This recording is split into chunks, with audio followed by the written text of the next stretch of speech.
இன்று கடவுளின் வார்த்தை. யாத்திராகமம் 12ஆம் அதிகாரம் 1 முதல் 20 வரை. முதல் வசனம். கர்த்தர் எகிப்து தேசத்தில் மோசேயையும் ஆரோனையும் நோக்கி. 2ஆம் வசனம். இந்த மாதம் உங்களுக்கு பிரதான மாதம், இது உங்களுக்கு வருஷத்தின் முதலாம் மாதமாயிருப்பதாக. 3ஆம் வசனம். நீங்கள் இஸ்ரவேல் சபையார் யாவரையும் நோக்கி, இந்த மாதம் 10ஆம் தேதியில் வீட்டுத் தலைவர்கள் வீட்டுக்கு ஒரு ஆட்டுக்குட்டியாக ஒவ்வொருவரும் ஒவ்வொரு ஆட்டுக்குட்டியை தெரிந்து கொள்ள கடவர்கள். 4ஆம் வசனம். ஒரு வீட்டில் இருக்கிறவர்கள் ஒரு ஆட்டுக்குட்டியை புசிக்கிறதற்கு போதுமான பெயர்களாய் இராமற் போனால் அவனும் அவன் சமீபத்தில் இருக்கிற அவனுடைய அயல் வீட்டுக்காரனும் தங்களிடத்தில் உள்ள ஆத்துமாக்களின் இலக்கத்திற்கு தக்கதாக ஒரு ஆட்டுக்குட்டியை தெரிந்து கொள்ள வேண்டும். அவனவன் புசிப்புக்கு தக்கதாக இலக்கம் பார்த்து ஆட்டுக்குட்டியை தெரிந்து கொள்ள வேண்டும். 5ஆம் வசனம். அந்த ஆட்டுக்குட்டி பழுதற்றதும் ஆணும் 1 வயதுள்ளதுமாய் இருக்க வேண்டும். செம்மறியாடுகளிலாவது வெள்ளாடுகளிலாவது அதை தெரிந்து கொள்ளலாம். 6ஆம் வசனம். அதை இந்த மாதம் 14ஆம் தேதி வரைக்கும் வைத்திருந்து இஸ்ரவேல் சபையின் ஒவ்வொரு கோட்டத்தாரும் சாயங்காலத்தில் அதை அடித்து. 7ஆம் வசனம். அதன் இரத்தத்தில் கொஞ்சம் எடுத்து தாங்கள் அதை புசிக்கும் வீட்டு வாசல் நிலைக்கால்கள் 2லும் நிலையின் மேற்சட்டத்திலும் தெளித்து. 8ஆம் வசனம். அன்று ராத்திரியிலே அதன் மாம்சத்தை நெருப்பினால் சுட்டு புளிப்பில்லா அப்பத்தோடும் கசப்பான கீரையோடும் அதை புசிக்க கடவீர்கள். 9ஆம் வசனம். பச்சையாயும் தண்ணீரில் அவிக்கப்பட்டதாயும் அல்ல, அதன் தலையையும் அதன் தொடைகளையும் அதற்குள்ள யாவையும் ஏகமாய் நெருப்பினால் சுட்டதாய் அதை புசிப்பீர்களாக. 10ஆம் வசனம். அதிலே ஒன்றையும் விடியற்காலம் மட்டும் மீதியாக வைக்காமல் விடியற்காலம் மட்டும் அதிலே மீதியாய் இருக்கிறதை அக்கினியால் சுட்டெரிப்பீர்களாக. 11ஆம் வசனம்.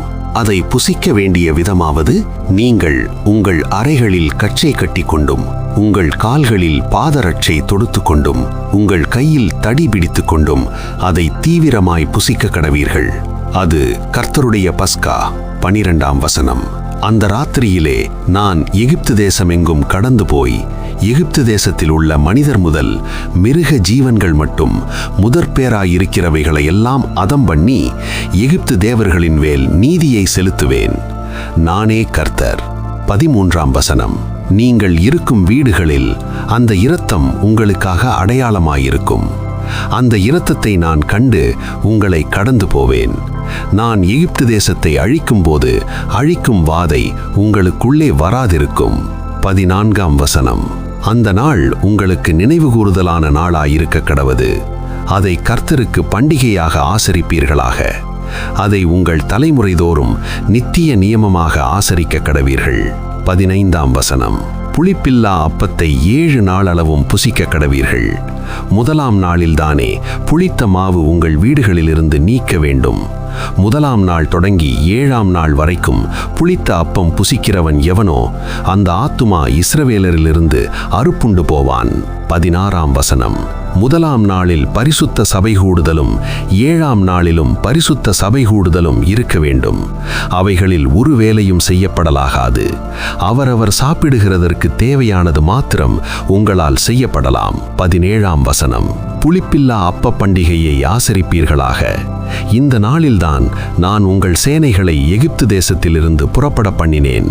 ஆகையால் உங்கள் தலைமுறைதோறும் நித்திய நியமமாக இந்த நாளை ஆசரிக்க கடவீர்கள். 18ஆம் வசனம். முதலாம் மாதம் 14ஆம் தேதி சாயங்காலம் தொடங்கி மாதத்தின் 21ஆம் தேதி சாயங்காலம் வரைக்கும் புளிப்பில்லா அப்பம் புசிக்க கடவீர்கள். 19ஆம் வசனம். 7 நாளவும் உங்கள் வீடுகளில் புளித்தமா காணப்படலாகாது.